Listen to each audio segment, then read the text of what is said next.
And I just hit that counter and it just, pow, Ritter. You don't have to go tell everybody that we had an accidental shooting.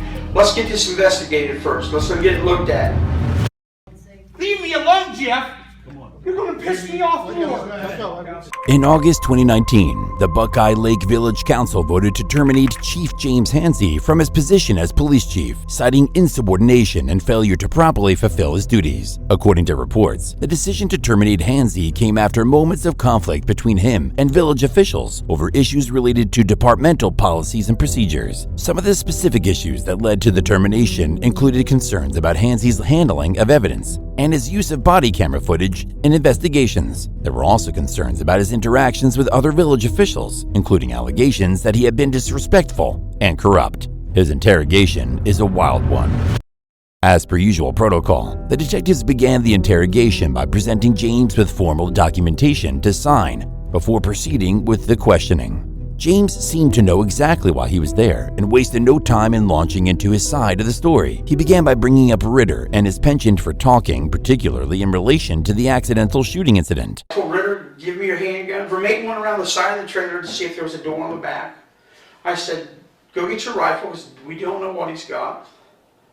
Give me your handgun. It's the same identical handgun that I've got. And we went in, cover 3. Vermaiden was the first one in the door, went to the right, because it's a a single wide.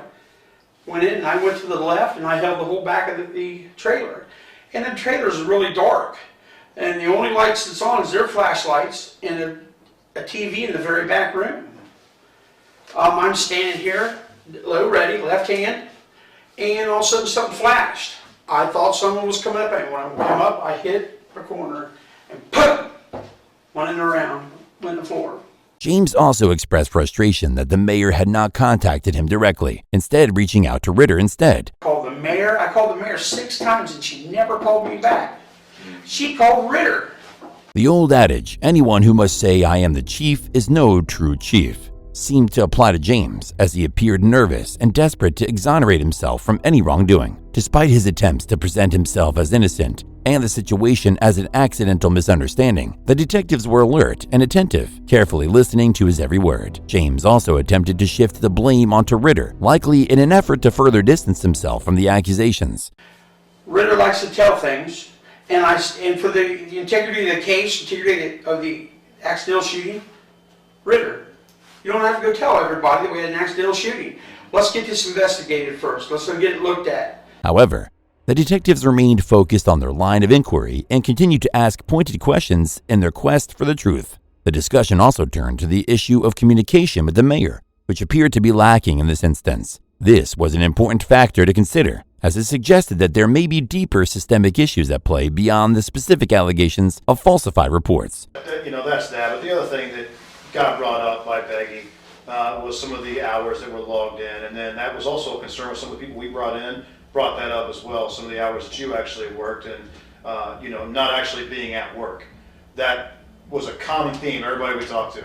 That, right. You weren't actually at work doing anything. And a couple of them mentioned a computer that you had at home, that your excuse was that you had to go home because you had some information on the computer at home that you didn't at work. My computer at home is set up the same way the computer at the house. At the office. Okay. And if I was at my house doing stuff and writing, you can go to my house right now and I can show you the stuff that I've done, changing policies and changing things. I've had permission from our mayor, Kate Carroll, to go there. Okay. Have you had permission from this mayor to go there? No, and I haven't. Okay. Individuals like James are often adept at finding ways to extricate themselves from tricky situations. However, in this instance, he appeared to be backed into a corner, and his behavior betrayed his unease, evident in his shaky voice and nervous demeanor. That could be an issue. Right. Obviously, you're the chief of police. You wouldn't want one of your guys doing that. They then proceed to talk about a water pump and batteries that were stolen. You ever taken any batteries out and sold the batteries? No. No? Despite James' vehement protestations that he had never taken a battery, the detectives were already aware of his involvement in the matter. As a result, they had reason to doubt the veracity of his statements and were unlikely to take his words at face value. And the reason I'm asking in this setting, Jimmy, is this is a setting where, under Gary, you can't be charged with what we're talking about. We can't talk about this criminally. Right. Okay, but if that comes out criminally, you know, there's gonna be some issues probably with stealing, okay? Mhm. So, there's been those allegations and a little more than just allegations, very, very specific things that I've checked out that are not making a lot of sense, okay? One of them especially being a water pump that was taken off of a truck for Randy. So think about that before you answer me, Jimmy, because I want you to be really honest with me, man. I am. My goal here, dude, I respect you. I really do genuinely like you. I want to make sure that you come out of this thing, you know, okay. Whether that's okay with your job, okay without your job, you know, but what I don't want to see is something that, you know, you get charged for or go to jail for. Right. You know what I'm saying? If anything was taken off them cars, the village already owned them, and they had permission from the mayor to take anything. I personally have never taken anything off the cars, out of the cars, anything. Recognizing that James may not be entirely forthcoming during the interrogation, the detectives instead shifted their focus to a different aspect of the investigation, namely, who was responsible for managing his auxiliary hours. This marked a significant shift in the direction of the questioning and suggested that the detectives were prepared to pursue all avenues of inquiry in their quest for the truth. Who's responsible for your auxiliary hours? Jeff or Maiden. Okay. And who's responsible for are you his boss? Yes. Okay, so are you also responsible for the hours that go over to city council? You're turning those into city council, right, as a document? As the end of the month report, you mean? Yeah, the end of the month report where you've got all the hours listed for everybody that worked, all the calls that were taken, all that stuff. James attempted to explain how he and Jeff had regulated the work hours in the workplace, claiming that they had written their hours down and had them verified by Mary, who would see them at work. Yeah, we get the calls and everything out of the computer system, Okay.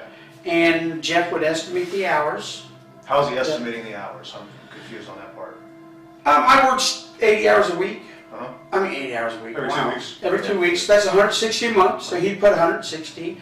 He would take what he was supposed to work, divide that by 2. That's what he would get, just down the line like that. Okay, that's for the full-timers, right? For the paid, yes. For the paid people. And Jeff or Maiden was in charge of all the paid people to make sure that all of their numbers were accurate? Well, we turn in them on the payroll slip. Right, but who was ultimately responsible for that? To make sure those numbers are correct? Those numbers were estimations. They were never correct, not meant to be correct. You guys are paid by the hour, right? Mm-hmm. How do you get paid by the hour, an estimate by the hour? How does that work? Because we have a time clock, we gotta turn stuff, I mean, we literally have a time clock. So we don't. Right, which is crazy, but it keeps track of our hours very well. We used to have a time clock, and for some reason, I don't know why it went out. But if you don't work, if I estimate you worked 20 hours, but you only worked 15 hours, am I not cheating a village out of 5 hours?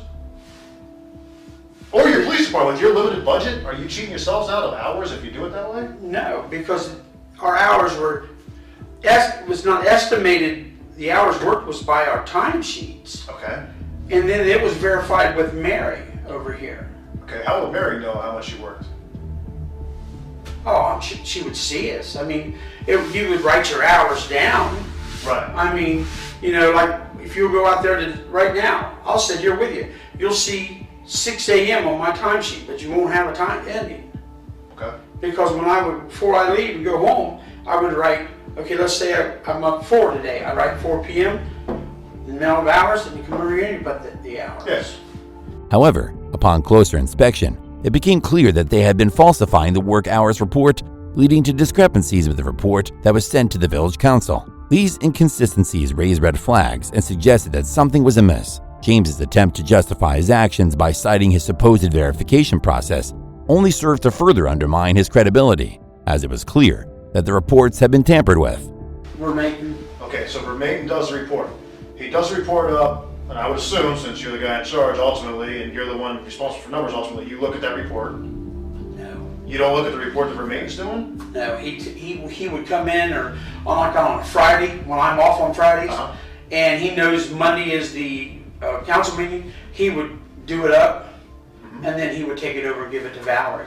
The situation took a dramatic turn as the detective interrogating James went on the offensive, insisting that there was a clear evidence of falsification of reports. The detective pointed out that a woman who had not been present for a while had somehow managed to receive 16 hours of credit in October, indicating that someone had been adding hours to the records without properly checking the attendance of the employees. Now, Vicki Glover, when's the last time she worked for you guys? Oh, I don't, it's been a while. Been 2 years. Over 2 years. Mm-hmm. Would it be accurate that she worked in October of 2017?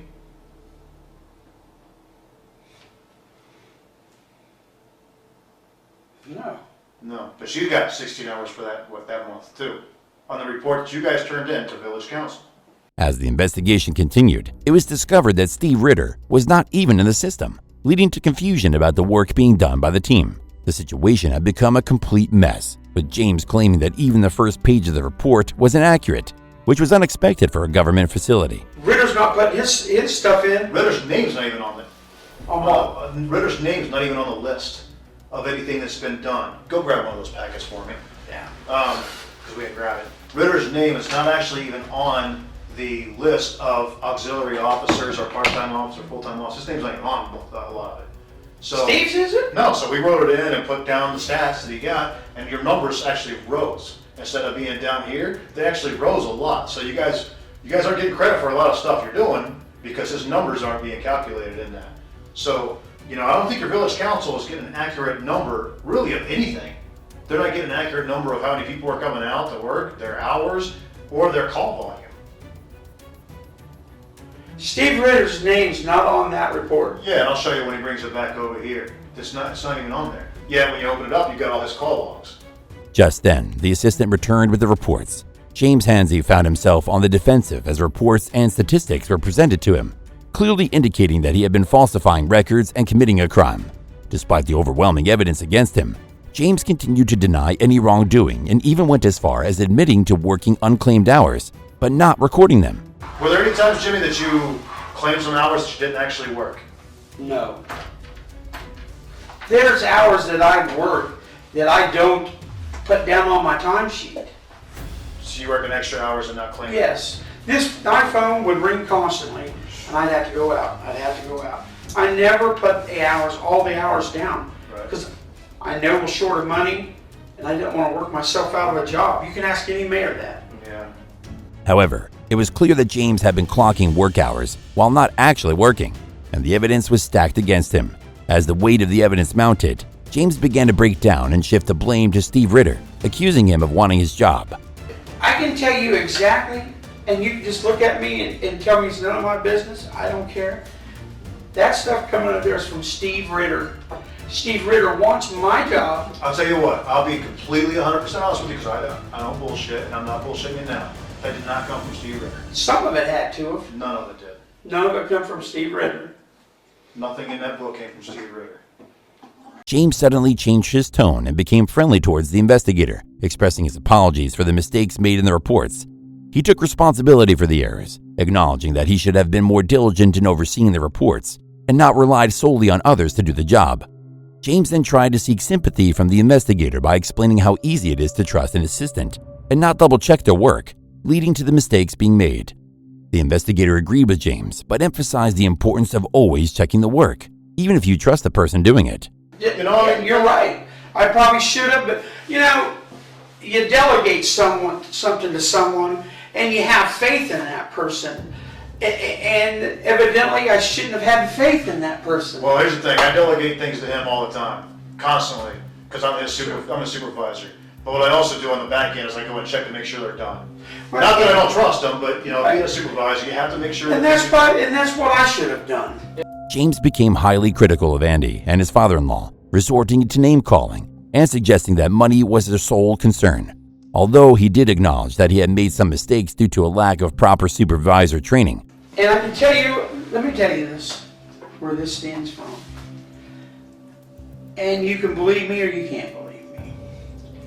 The day Ron Small retired, Ron Small's Andy's father-in-law. Okay? Oh, no kidding. Yeah. Andy married Ron's daughter, Rhonda. All right?